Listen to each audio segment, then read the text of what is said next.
Guys, we're in Fuzackley on Timeville Road, and basically what's happened is the header tanks of the old traditional hot water cylinder have come through the ceiling, and what they've done is caused an extensive amount of damage to this property. Now, we're always banging on about this old traditional system where you have the water tanks in the loft and an immersion tank as well.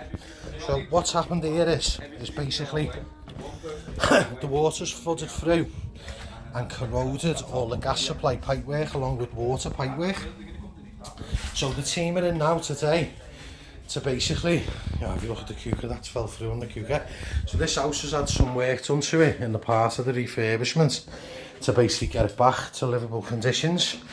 But our team are in today and we're installing a new gas supply from the meter up to the cooker.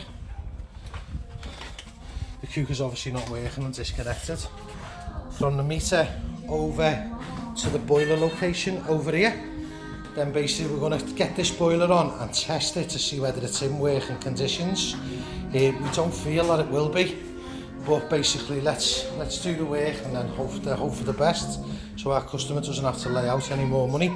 So the message is, guys, get rid of your open vented hot water cylinder and your tanks inside the loft or upstairs, because they basically come right through the ceiling and create a right mess, don't they, T? They most definitely do.